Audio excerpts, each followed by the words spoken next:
Et je vais commencer aujourd'hui par le titre premier qui s'intitule « Présentation générale du droit du travail ». Titre indispensable pour comprendre ce dont on va parler. Première section dans ce titre, définition, objet et finalité du droit du travail. Tout d'abord, grand 1, définition du droit du travail. Il faut comprendre que le droit du travail ne s'adresse pas à tous les gens qui travaillent, simplement aux salariés titulaires d'un contrat de travail et relevant du droit privé. Ainsi, les travailleurs indépendants, les commerçants, les artisans, les professions libérales ne relèvent pas du droit du travail, que l'on considère d'ailleurs comme étant un droit particulièrement protecteur. De même pour les agriculteurs et de même évidemment pour les fonctionnaires dont je fais partie, nous relevons du statut de la fonction publique. Si je vous propose une définition du droit du travail, elle sera la suivante. Il s'agit de l'ensemble des règles juridiques applicables aux relations individuelles et collectives de travail qui naissent entre employeurs privés et ceux qui travaillent sous leur autorité moyennant une rémunération appelée salaire. Cette définition que je viens de vous proposer va vous permettre de dégager les principaux critères du contrat de travail, son caractère privé et également, surtout, la subordination qui existe entre l'employeur et ses salariés. Et enfin, évidemment, nous ne travaillons pas pour rien, le salaire. Juste une petite précision terminologique. On ne dit pas employé, mais salarié, parce que employé, c'est une catégorie socio-professionnelle. Ainsi, tous les salariés ne sont pas des employés. À l'inverse, les employés sont tous des salariés, parce qu'il existe aussi des ouvriers, des cadres, qui sont tous des salariés. De même, de manière un petit peu plus familière, on ne va pas dire patron, on dira employeur. Nous parlerons donc des relations entre les employeurs privés et leurs salariés. Grand 2, l'objet du droit du travail. Il a pour objet principal de régir les relations professionnelles. Grand A, le droit du travail a donc pour objet de régir les relations professionnelles. Ces relations professionnelles, on a classiquement l'habitude de les diviser en deux. D'une partie, les relations individuelles de travail et de l'autre, les relations collectives de travail. Les relations collectives, très vite, puisque ce ne sera pas l'objet de mon cours, concernent les institutions représentatives du personnel dans l'entreprise, leur rôle, leur négociation avec l'employeur, et tout ceci vous sera certainement proposé à l'occasion d'une autre formation. Je vais quant à moi vous parler des relations individuelles de travail, comme je vous l'ai dit tout à l'heure, qui concernent les rapports de travail liant employeurs et salariés. C'est en fait toute l'étude du lien contractuel. Contrat de travail à sa naissance, lors de son exécution et lors de sa rupture, et bien évidemment, puisqu'il y a un lien de subordination, le pouvoir de direction et le pouvoir disciplinaire de l'employeur. Je vais vous expliquer maintenant très rapidement que le droit du travail est distinct du droit de la protection sociale. Grand B, l'objet du droit du travail est distinct du droit de la protection sociale. En fait, le droit du travail, c'est une petite partie, non, une partie importante, du droit social. Et ce droit social régit également le droit de la protection sociale qui constitue donc la deuxième partie. C'est un droit très important qui concerne en fait ce que l'on appelle la sécurité sociale, les risques sociaux auxquels sont confrontés les salariés. Mais là aussi, cela fait l'objet d'un cours très important de tout un semestre et je ne pourrai donc pas vous en parler. C'est pourquoi je passe tout de suite, très vite, à un grand 3 concernant les finalités du droit du travail. Le droit du travail a deux finalités principales. Grand A, le droit du travail est un droit protecteur des intérêts des salariés. Je vous l'ai dit, vous le savez, le contrat de travail a un caractère alimentaire. Mais on est sous la subordination d'un employeur. C'est pourquoi, dès le début, dès les premières lois sociales, on a toujours considéré que c'était une réglementation protectrice des intérêts des travailleurs salariés. D'ailleurs, on opposait au XIXe siècle le droit civil, le droit bourgeois, au droit du travail, qui était un droit considéré comme ouvrier. Il faut protéger le salarié en raison de sa subordination. Un exemple, vous allez comprendre. Lorsque deux sources s'opposent en droit du travail, la loi, je dis, qui fixe le taux du SMIC, 9,61 brut horaire. Et en dessous, la convention collective, par exemple, de la métallurgie, qui prévoit que ce SMIC conventionnel sera de 9,70. Eh bien, on applique toujours la norme inférieure qui est plus favorable aux salariés. C'est le principe d'ordre public social que vous pouvez aussi trouver sous un autre terme qui est le principe de faveur. Deuxième exemple, nous en reparlerons. Lors du licenciement, c'est au juge de se forger une opinion. Employeurs et salariés vont apporter des éléments, l'un prouvant qu'il fallait licencier et l'autre disant que ce licenciement n'est pas fondé. Le juge, au final, va décider. Et si un doute subsiste, ce doute profite aux salariés. Vous l'avez bien compris, c'est un droit protecteur, ce qu'une partie de la population des relations professionnelles conteste. Si on prend le patronat à l'heure actuelle, tout le monde le sait, on considère que le droit du travail, étant protecteur, constitue un frein à l'emploi parce que les entreprises, sont craintives avant d'employer un salarié. Deuxième finalité du droit du travail, grand B. Le droit du travail tend à promouvoir les relations professionnelles. Là, nous mettons l'accent sur quelque chose de très important, qui est le rôle des partenaires sociaux en droit du travail, c'est-à-dire, pour parler simplement, d'un côté des groupements d'employeurs et de l'autre des syndicats de salariés. Tous doivent se retrouver à la table des négociations. Le temps n'est plus à la loi qui impose. On veut désormais permettre aux partenaires sociaux d'essayer d'obtenir un accord avant d'adopter une loi en matière sociale. Ceci résulte notamment d'une loi du 17 janvier 2007 sur la modernisation du dialogue social, qui a permis l'introduction dans le Code du travail d'un titre préliminaire qui est justement intitulé « Dialogue social ». Cela veut dire que le gouvernement, avant d'adopter une loi en droit social, doit convoquer d'un côté les employeurs, de l'autre les salariés à la table des négociations. Et puis essayer évidemment d'aboutir à un accord. Si accord il y a, ce sera la plupart du temps un accord applicable au niveau national. On appelle cela dans notre jargon un ANI, accord national interprofessionnel.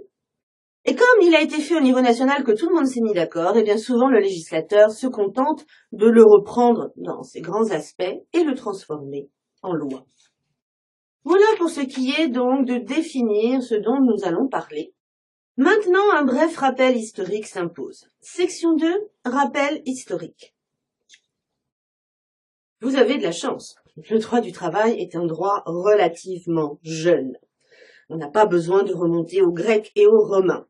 En effet, on a tendance à considérer que le début du droit du travail, c'est la Révolution française. Qu'est-ce qui se passait avant? Avant, les gens qui travaillaient étaient regroupés au sein de ce que l'on appelait des corporations, ou bien étaient des compagnons de métier, les souffleurs de verre, etc.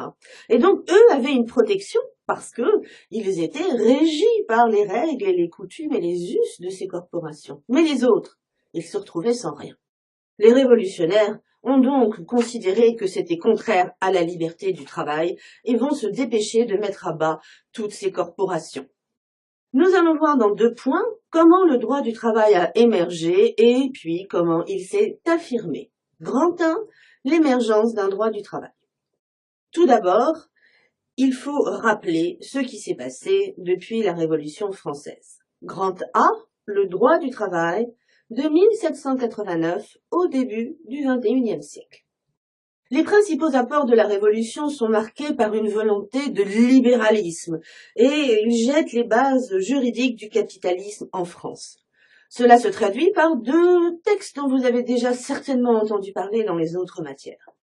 Tout d'abord, le décret d'Allard des 2 et 17 mars 1791, qui va, comme je viens de vous l'expliquer, supprimer le travail corporatif et proclamer le principe fondamental de liberté du travail. Tout le monde doit pouvoir travailler où il veut. Nous verrons que ce n'est pas toujours possible. Deuxième grand texte que vous connaissez tout aussi, la loi Le Chapelier des 14 et 17 juin 1791. Dans la continuité du décret d'Allard, cette loi va interdire les groupements professionnels, c'est-à-dire les syndicats, et va interdire les coalitions, c'est-à-dire la grève.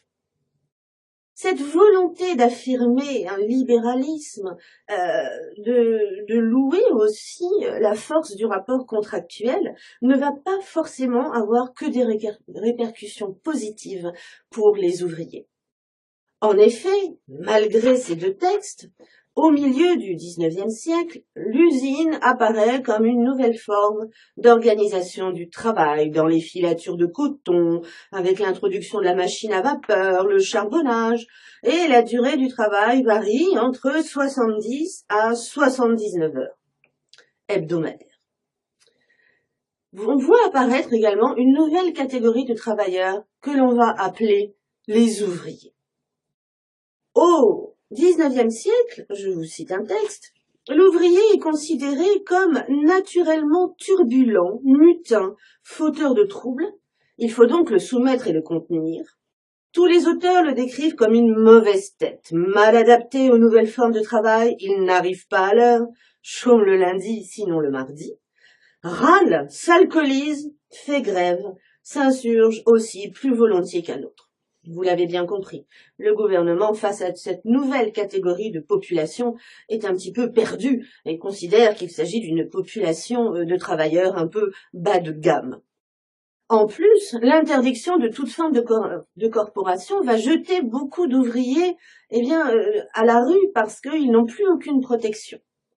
C'est pourquoi il a fallu réfléchir à l'intervention de lois sociales. Grand B, le droit du travail au XIXe siècle. À cette époque donc, je viens de vous le dire, se constitue progressivement le mouvement ouvrier. À un moment donné, les pouvoirs publics vont quand même s'interroger un peu sur les conditions de travail de ces ouvriers. Ils ont entendu parler de certaines choses et ils voudraient savoir. Ils vont donc mandater un docteur qui s'appelle le docteur Villermé. Et ils vont lui demander d'aller faire un rapport sur ce qui se passe dans les manufactures de coton, notamment. Et il va s'apercevoir de choses un petit peu difficiles à comprendre. On apprend notamment que des enfants de 5 ans travaillent 10 heures par jour. Quant aux adultes, leur temps de travail n'est plus à compter. Il va alors rédiger un rapport qui s'intitule « Tableau physique et moral des ouvriers employés dans les manufactures de coton, de laine et de soie ». Ce rapport de 1840 va donner lieu à quelque chose de fondamental. C'est la première loi sociale en France qui date du 22 mars 1841. Et elle va avoir pour objet, évidemment, d'essayer de réduire le travail des enfants, tout au moins à ceux qui ont 10-12 ans, et à limiter le temps de travail. Alors, ce qu'il y a d'un petit peu paradoxal, c'est que cette loi ne fut concrètement jamais appliquée parce que les parents avaient bien trop de difficultés à vivre et donc ils avaient besoin des quelques sous que les enfants ramenaient. Mais pour autant, c'est une loi qu'il faut garder en mémoire. C'est à partir de la Révolution de 1848 que les grands principes du droit du travail vont être affirmés. Grand C, le droit du travail sous la Troisième République. Il n'est pas question pour moi de vous faire une énumération des différentes lois qui ont été adoptées, mais quand même, je vais essayer de mettre l'accent sur les lois principales pour vous faire comprendre que on commence à s'intéresser au sort de la population ouvrière. Tout d'abord, évidemment, en 1864, une loi du 25 mai est importante car elle va supprimer le délit de coalition et donc permettre le droit de grève qui de nos jours a un fondement constitutionnel, mais à l'époque c'était un fondement législatif. Ensuite, dans la même lignée, il y a une loi tout aussi fondamentale qu'on appelle la loi Waldeck-Rousseau du 21 mars 1884, qui est une étape décisive car elle va reconnaître la liberté d'association professionnelle, d'où la possibilité pour les employeurs et les syndicats, pour les employeurs et les travailleurs de constituer des syndicats. Le Code du travail date de 1910. Est-ce un code important ? Je ne le dirai pas. C'est une compilation de textes. Ce n'est pas vraiment le code civil, pensé, rédigé, construit. Alors, ce code du travail, vous le savez très bien, en ce moment on en parle beaucoup. Faut-il le brûler? Faut-il le diminuer? Cette inflation de textes nuit-elle véritablement à l'emploi? À l'heure actuelle, rien n'a vraiment été modifié et la question reste en suspens.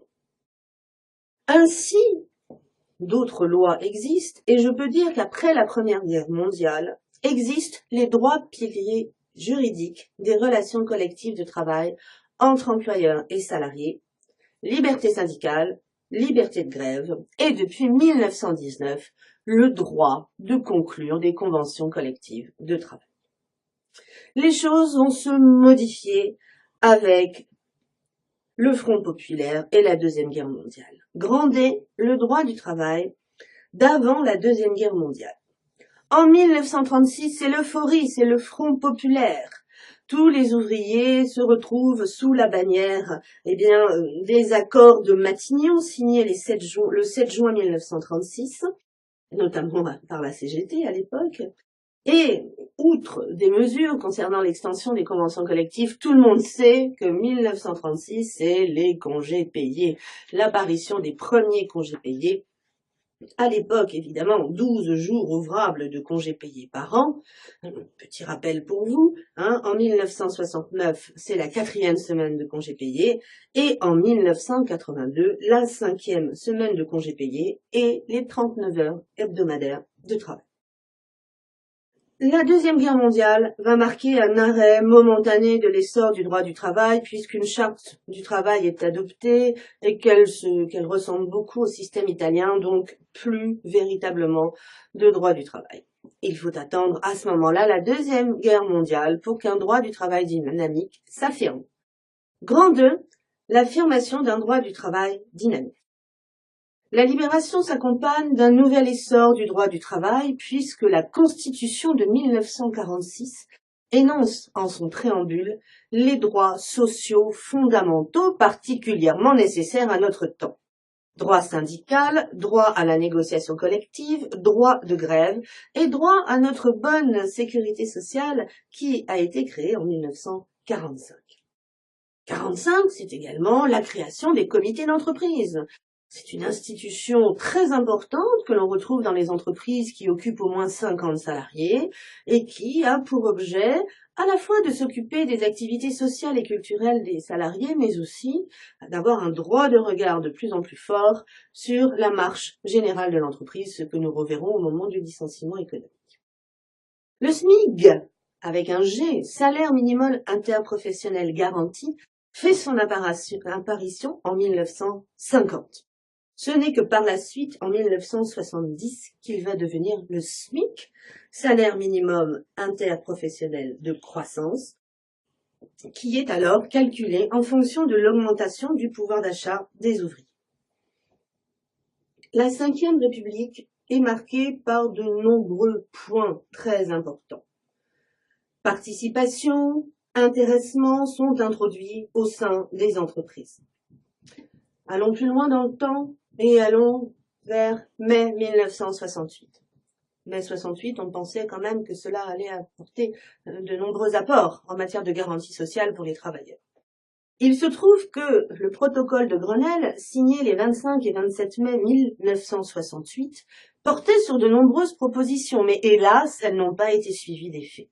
Seule une loi très importante du 27 décembre 1968 va reconnaître la présence syndicale dans l'entreprise, c'est-à-dire obliger les employeurs qui occupent au moins 50 salariés d'accueillir, si on peut dire ça comme ça, les délégués syndicaux, la section syndicale.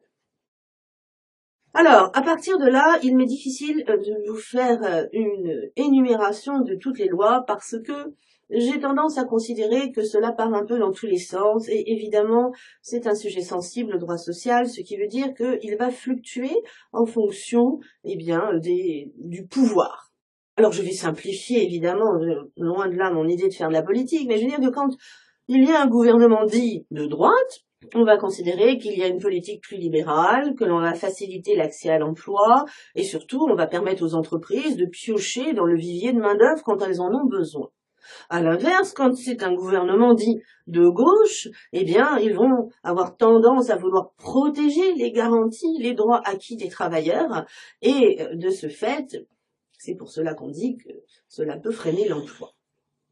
De nombreuses réformes ont été adoptées. Je vous en citerai une. C'est pas la plus récente, mais à mon sens, c'est une des plus fondamentales. Après l'élection de François Mitterrand en 1981, son ministre du Travail, Jean Auroux, va adopter en 1982 de nombreux textes, sous forme de loi ou d'ordonnances, qui ont un point commun, c'est de commencer à s'intéresser aux droits des travailleurs et de considérer les travailleurs comme des citoyens et non plus simplement comme des machines, outils dans l'entreprise. Nous aurons l'occasion de reparler des lois Auroux, notamment lorsque nous ferons le pouvoir de direction de l'employeur. Et vous verrez que cette notion de citoyenneté ne fait que grandir, notamment si on s'intéresse à la vie privée des salariés.